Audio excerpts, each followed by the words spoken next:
Hello, हाय, नमस्कार. कसे आहात सर्वजण? मजेत ना? तर माझ्या आणखी एका व्हिडिओमध्ये अगदी मनापासून स्वागत आहे सर्वांचे. श्री स्वामी समर्थ, श्री गुरुदेव दत्त. तर सकाळी सकाळी सकाळचा व्हिडिओ आहे हा. सकाळी माझं म्हणजे झाडझूड झाली दारामधली, आणि दारामध्ये छान अशी रांगोळ काढली, आणि त्यानंतर मग माझी आंघोळ झाली, म्हणजे घरातली झाडझूड झाली, आंघोळ झाली, आणि त्यानंतर मग मी इथे चहा केला पिण्यासाठी. आणि त्यानंतर मग इथे वाजले होते 7:30 वाजता मी पारायणाला बसले, आणि 9 वाजता पारायण झालं माझं.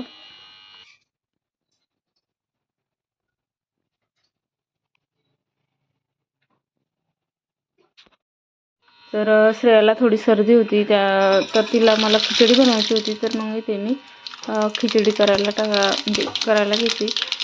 तर जिरा आणि मोहरी दिला, लसूण कांदा जमत नाही, तर मग जिरं मोहरी टाकूनच मी इथे खिचडी बनवली. खिचडी बनवणार आहे. थोडं तिखट, त्यामध्ये हळद आणि बटाटा आणि एक टोमॅटो टाकलं होतं. तर त्याच्यापुरतीच खिचडी बनवायची होती. तर इथे तेच बनवणं सुरू होती.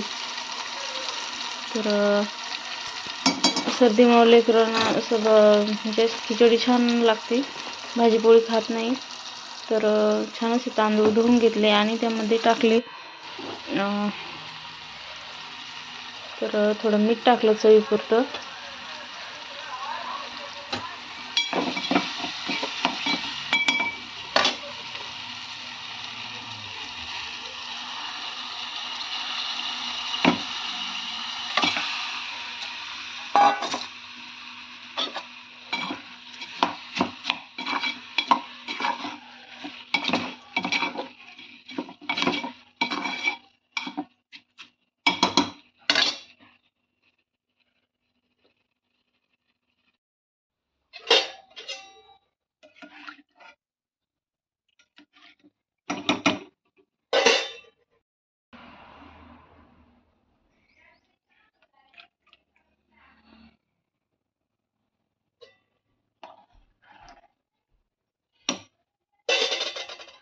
तर श्रेयाला खिचडी बनवली, आणि त्यानंतर मग श्रेयाच्या पप्पाला तुरीचे दाणे होते, ओल्या तुरीच्या शेंगामधले काढलेले.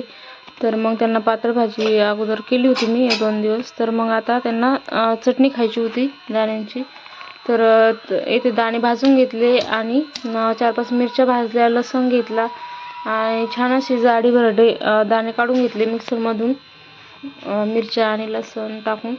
तर खूप छान लागते अशा पद्धतीची चटणी. त्यानंतर मग ओले कांदे होते, तर ते चिरले 2-3, आणि कढईमध्ये तेल गरम करण्यासाठी ठेवलं, आणि त्यामध्ये मोहरी टाकली. छान अशी मोहरी म्हणजे तडतडल्यानंतर मग त्यामध्ये थोडं जिरं टाकलं मी, आणि जिरं पण छान असं तळू द्यायचं आहे. आणि त्यानंतर मग कांदा टाकून द्यायचा आहे, आणि कांदा छान असा गोल्डन ब्राऊन होईपर्यंत तळू द्यायचा आहे, म्हणजे फ्राय होऊ द्यायचा आहे त्यामध्ये थोड्या तेलामध्ये. तर खूप छान लागते अशा पद्धतीची चटणी. तर मी म्हणजे पातळ भाजी कशी बनवतात तुरीच्या ओल्या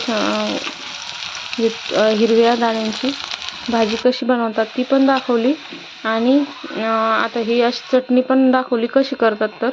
तर खूप छान लागते अशा पद्धतीची. तर इथे माझी तयार झाली होती तुरीच्या दाण्याची चटणी. तर खूप छान लागते कांदा टाकून. आणि तर बाजार होता, तर बाजारातून खूप सारा भाजीपाला आणला आहे मिस्टरांनी. तर मेथीच्या जुड्या आणल्या होत्या 2, तर एक त्यामधली केली होती मी, एक याची भाजी केली होती, आणि 2 कोथिंबीरच्या जुड्या आणलेल्या आहेत, आणि ते आलेले मूग आहेत, आणि यामध्ये भरलेलं आहे मी फ्रीजच्या ड्रॉपमध्ये. तर गोबी आहे, आणि कारले आहेत. कारले पण खूप छान असे ताजे आहेत. आणि खाली बघू शकता तुम्ही टोमॅटो आहे. तर 1 किलो आहेत वाटतं. तर खूप छान भाजीपाला आहे. बाजारात गेलं तर खूप सारा भाजीपाला येतो, आणि स्वस्त पण असतो, जास्त महाग राहत नाही. आणि असं गाड्यावर घ्यायचा म्हटलं तर खूप महाग मिळतो. आणि श्रेयाला डब्यामध्ये दररोज काहीतरी वेगळी भाजी द्यावं लागते, तर मग असं बाजारातून आणलं तर म्हणजे 8 दिवस असं पुरतं. तर इथे शिमला मिरची पण आणलेली आहेत त्यांनी, आणि पानगोबी पण आहे, पानगोबीचा गड्डा, हिरव्या मिरच्या आहेत,